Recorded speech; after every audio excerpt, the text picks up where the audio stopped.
इसके लिए कौन जिम्मेदार है? मैं तो जिम्मेदार नहीं हूँ। मुख्यमंत्री राज धर्म निभाए और सख्ती से निभाएं।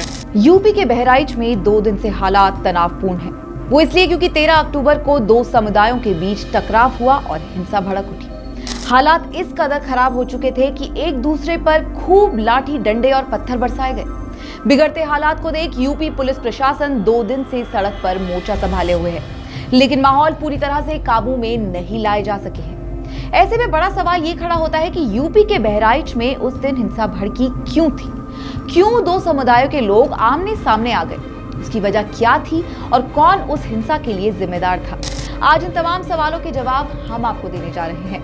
नमस्कार, आप देख रहे हैं श्रेष्ठ भारत और आपके साथ मैं हूं गायत्री। दोस्तों, देश भर में त्योहारों का सीजन शुरू हो चुका है, लेकिन यूपी के बहराइच में सड़कों पर मातम पसरा है। बहराइच में हुई हिंसा को 24 घंटे से ज्यादा हो चुके हैं और अब तक यहां जोरदार तरीके से उपद्रव और तोड़फोड़ की गई है। हंगामा करने वाले बहराइच की सड़कों पर बवाल काटते रहे, जिन्हें रोकने के लिए पुलिस को सख्ती करनी पड़ी।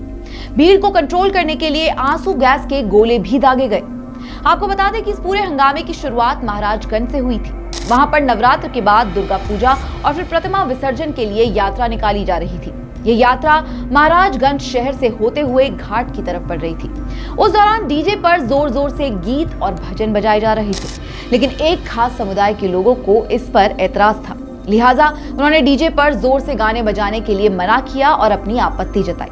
ऐसा करने पर पहले 2 गुटों के बीच जमकर बहस हुई और फिर देखते ही देखते मारपीट शुरू हो गई।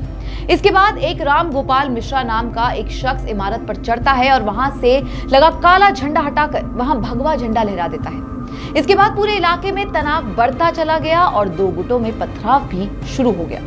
उसी दौरान एक घर की ओट से फायरिंग भी हुई और वो गोली सीधे राम गोपाल मिश्रा को जाकर लगी। मौके पर ही उस शख्स की मौत हो गई।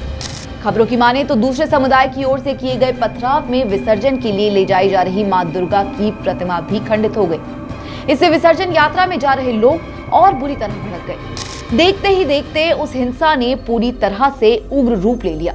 नाराज भीड़ ने भी हंगामा शुरू कर दिया और तोड़फोड़ शुरू कर दी। कई गाड़ियों को और सरकारी संपत्ति को नुकसान पहुंचाया गया। मां दुर्गा की विसर्जन यात्रा रोक दी गई।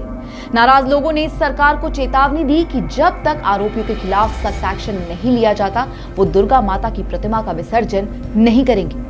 ये खबर जंगल में आग की तरह फैली और बहराइच के कोने कोने से लोग इकट्ठा होकर महाराजगंज पहुंचने लगे।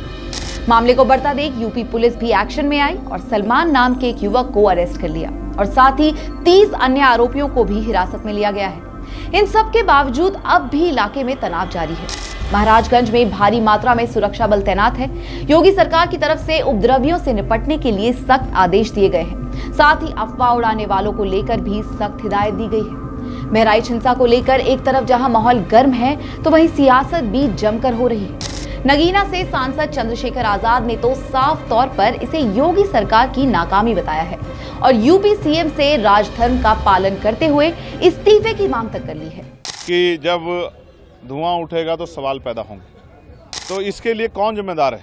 मैं तो जिम्मेदार नहीं हूँ। मुख्यमंत्री कुर्सी पे कौन है उत्तर प्रदेश? चंद्रशेखर थोड़ा ही है, योगी आदित्यनाथ बैठे हैं। तो अगर उनकी सरकार में लॉ एंड ऑर्डर फेलियर हो रहा है तो इसकी जवाबदेही भी उनकी है। जब अच्छी बातों का श्रेय वो खुद लेते हैं, तो ये जो इस तरह का अपराध हो रहा है, इस तरह की हिंसा हो रही है, तो उसका श्रेय भी उनको लेना चाहिए और उनको जवाब देना चाहिए कि वो बड़े बड़े दावे करते हैं कानून व्यवस्था के। आज कानून व्यवस्था कहाँ है?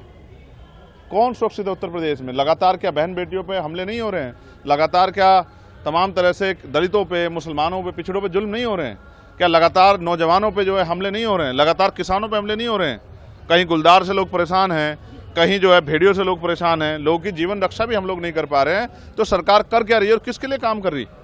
मुझे बड़े दुख के साथ कहना पड़ेगा, उत्तर प्रदेश में जो सरकार है मौजूदा, उसकी संवेदनशीलता जो है वो मर गई है, जिसका खामियाजा उत्तर प्रदेश की जनता को चुकाना पड़ रहा है। मुख्यमंत्री राज धर्म निभाएं और सख्ती से निभाएं और जिस तरह की उद्दंडता करने वालों पर सख्त कार्रवाई करें, जिससे कानून व्यवस्था बहाल हो। हम उम्मीद करेंगे कि जल्द से जल्द यूपी के बहराइच में माहौल शांत हो जाए और जो भी इस हिंसा के आरोपी हैं, उन्हें उनके किए की सजा जरूर मिले। नमस्कार।